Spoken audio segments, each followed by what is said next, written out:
Max?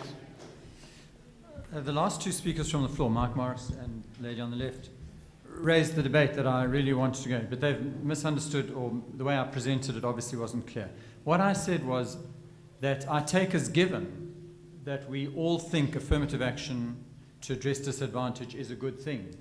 So I didn't spend time talking about it. So that the way I would see the future profile of the UCT class might well be 70, 80% working class or poor or unemployed or shack dwellers or rural. If we could find people who'd had a sufficient education so that with the additional support we can give them, they can pass their degrees. That should be the priority, and as I've said several times this afternoon, we are working on identifying the criteria that will identify disadvantage. We will use those criteria, and we will select a large number of people to address class inequality in society. That I just think is common ground, so I don't have to belabor that point. What I'm concerned about is that people think that once we've done that, and once we've identified those criteria which no longer use race, that once we've done that, we can get rid of race in our criteria. And what I'm saying is we can't, and we shouldn't. Because if we do, we will end up with a university that has 80% working class people from disadvantaged backgrounds who really struggle at UCT, eventually make it, and they will be largely black because that's what the population looks like, and 20% who will be middle class or upper class, who will be almost exclusively white. Yes, there will be a sprinkling of people who make their way through to the philosophy class because that's got the strictest criteria of entry from anyone in the university. So the people that Professor Benatar meets will be the brightest, but there will be a few of them. I'm not saying it's 100%, but it's a bimodal distribution, and the experience of staff and students at UCT will be that white students are bright and clever and get through quickly, and black students struggle and get support. And Professor Benatar says he doubts the facts. I'll show him the facts, but you can't dispute it on the basis that you don't believe it. I mean, I'll show you the facts. I can model it for you, and I can show you that that's what the UCT would look like. Do we want that? That's the decision that UCT has to decide. If you decide that you don't want a university student distribution that looks like that, we will have to keep class. We'll have to keep race in our selection criteria. If you think it's fine that we have 80% working class, etc., but that divides along the race division, then we don't need to have race. And that brings me to the last point, which I thought was made well by the speaker at the back about and by Professor Benatar. There are two potential bloodbaths: the bloodbath, the racial bloodbath, and so the inequality or the social class, the class bloodbath. But in my view, the risk of those bloodbaths is greatly increased if the dividing line between the two groups coincides. If it turns out that whites are rich and blacks are poor, and that schism in society presents our greatest threat. My view is that if we abandon race in our criteria and only go for disadvantage, we'll start redressing the class disadvantage, do what UCT can to do that, but we will aggravate the race, and we will find that the class divide aligns with the race divide. If we don't do that, if we go for the race policy, race-based admissions policy, we will try to address both simultaneously. Archbishop.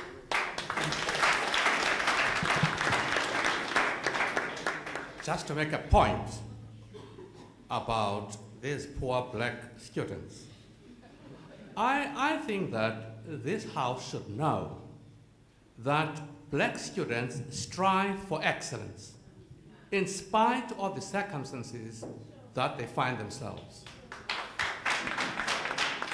Now, if you look around the country, there are pockets of excellence. In Kamana, for instance, near Vryheid, deep rural KwaZulu, has been having 100% pass rates in matric, and over 95% for those who qualify for matric. But if you compare the conditions under which they operate, it's chalk and cheese in terms of St. John's and Bishops. You look at Hilltown. Hilltown students were challenged. They visited Rhodes. And the deputy vice-chancellor said to one student, if you excel in mathematics, I will guarantee a place for you here.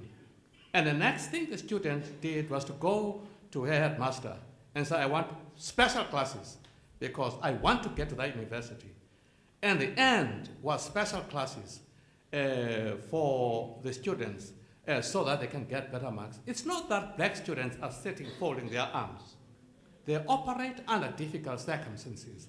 And that is why I'm saying that this is a national crisis. We should not be detaining universities. We're trying our best, but I think that we should address the educational system so that excellence is the key, and the universities do what they should be doing in terms of producing researchers and academics of note.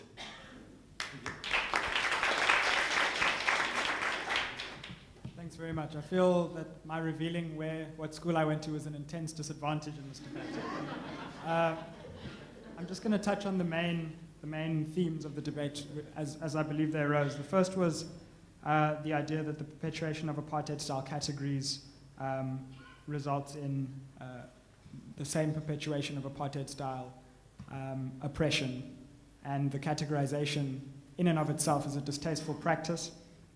And of course, on the other side, you had the idea that the sociological legacies linked to races still mean that they are a part of our society, and to disregard them would basically just reflect an unwillingness to look facts in the face and an inability to deal with the reality of our society as it actually plays out.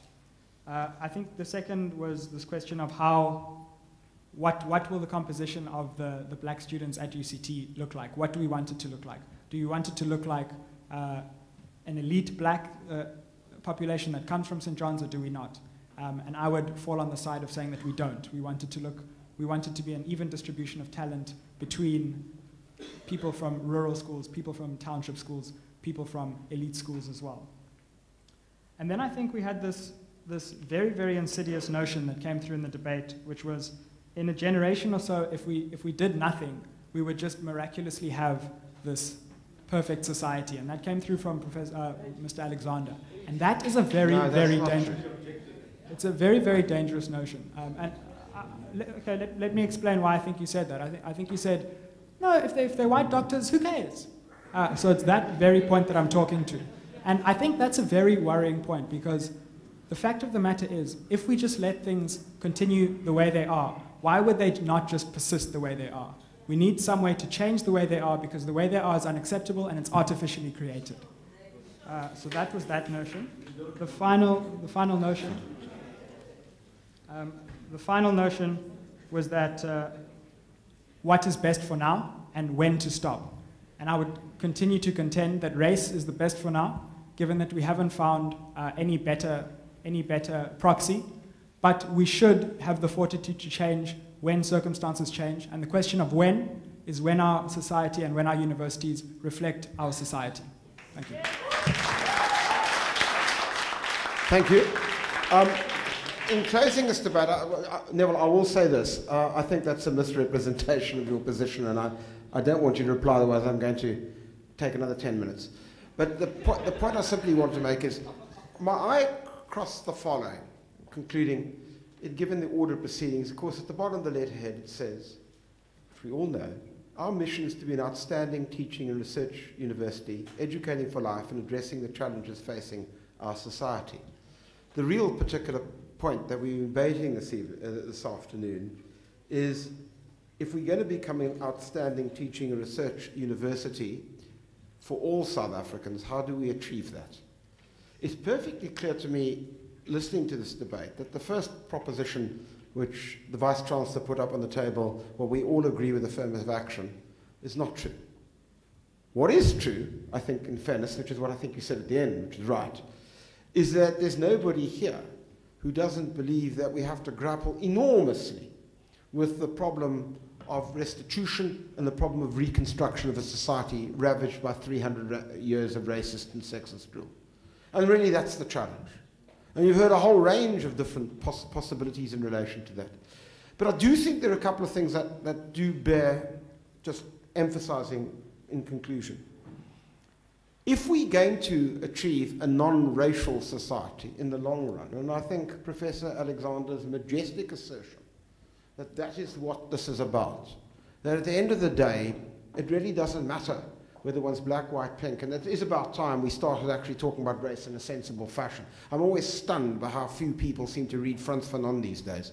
Maybe quite a good idea to actually start understanding notions of construction of race as opposed to what is indigenous, and perhaps that reflects the poverty of discourse in this country in all sorts of ways. But the reality is that we've got to ask ourselves, how do we get there? And I do think that what the Vice-Chancellor's put up, and I want to commend you, is that the fact that I sat here listening, firstly as a member of teachers at this university and part of this university, I think it's enormous pride that we can sit here with our Vice-Chancellor and with a whole lot of us here. Certainly in my day, we couldn't think of the Vice-Chancellor. When Sir Richard Lake was the Vice-Chancellor, I couldn't think that we would have been able to have this kind of debate that we're having.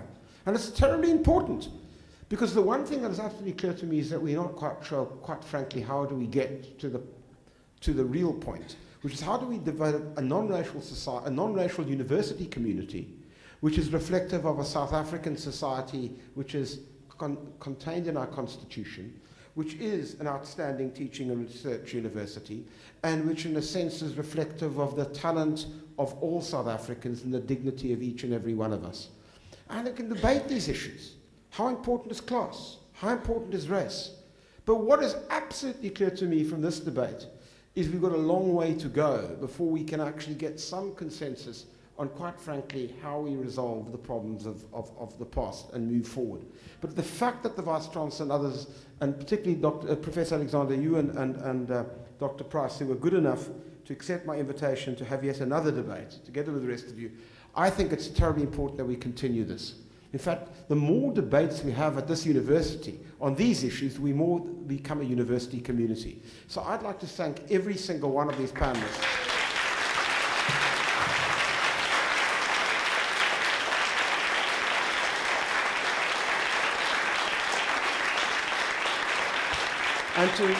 And to thank all of you, and may we have these workshops and further debates and ensure that whatever happens, we do actually get some agreement how we move forward. Thank you very much.